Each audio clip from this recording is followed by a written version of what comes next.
Headline news Zinda વેદળતપુર શહેરના વાસનાભાયલી વિસ્તારમાં જકાતનાકા પાસે છેલ્લા 2 મહિનાથી વર્ક ઇન પ્રોગ્રેસના બેરિકેડ મારેલા છે, જેનો એક વ્યક્તિએ માસ્ક પહેરી અનોખો વિરોધ કર્યો હતો. વડોદરા શહેર સતત વિકસતા શહેરોમાંનું એક ગણાય છે, પણ હાલમાં ડેવલપમેન્ટ કરતાં વધુ મુશ્કેલીઓ મુદ્દો બની રહી છે. વડોદરાના વોર્ડ નંબર 10માં પડેલા ખાડાઓએ સ્થાનિકો માટે જીવલેણ સમસ્યા ઊભી કરી છે. રસ્તા ઉપર મોટા મોટા ખાડાઓ સર્જાયા છે, જેના કારણે વાહન ચાલકોને અકસ્માતનો ભય સતાવે છે. આ સમસ્યા સામે અવાજ ઉઠાવતો એક અનોખો વિરોધ જોવા મળ્યો છે, જ્યારે એક માસ્ક મેને ખાડા સામે પોતાનો વિરોધ નોંધાવ્યો હતો. ચહેરો ઢાંકીને રસ્તા પર ઊભા રહી સંદેશો આપવાનું શરૂ કર્યું હતું. ખાડાની નજીક ઊભા રહી તે સતત આ ખાડો છે કે દુર્ઘટનાનો બોલાવો જેવી ટકોર કરી હતી. પરંતુ માસ્કમેનનો પ્રશ્ન એ છે કે ભૂવો ક્યારે પૂરાશે અને વર્ક ઇન પ્રોગ્રેસ ક્યારે પૂર્ણ થશે.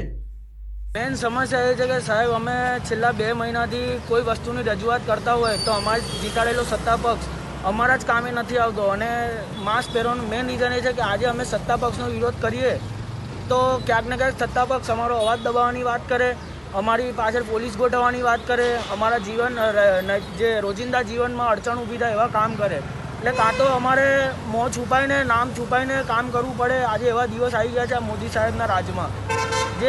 જે મોદી સાહેબનું રાજ અમને પહેલાં બહુ ગમતું હતું, એના માટે અમે ખૂબ જ સપોર્ટ કર્યો. પણ આજે આ પરિસ્થિતિ અમારા વોર્ડના લીલાબેન, પછી ઉમંગભાઈ, સ્ટેમ્પવાલા અને નીતિન મામા, આટલા જણને અમારા વોર્ડમાં અમે રજૂઆત કરવા છતાં પણ જો કોઈનું નિરાકરણ ના આવતું હોય તો એવા કોર્પોરેટર અને એમની લીલાઓ આજે અમને નડતરરૂપ થઈ રહી છે. એટલે અમે માસ્ક પહેરીને વિરોધ કરીએ છીએ, કારણ કે અમે અમારું વ્યક્તિત્વ છુપાવવા માગીએ છીએ. કેમ? કારણ કે અમને અમારા રોજિંદા જીવનમાં પ્રોબ્લેમ ઊભા ના થાય એટલે, અને પબ્લિકને સુખાકારીનો આનંદ મળતો રહે.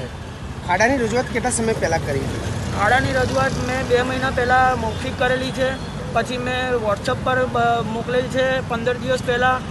એના પહેલાં 1 દિવસ પહેલાં મેં ટેલિફોનિક વાત કરેલી છે.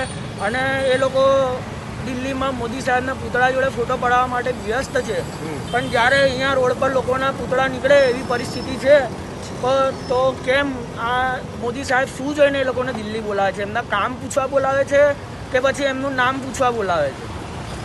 તમે કોઈ પાર્ટી સાથે સંકળાયેલા છો?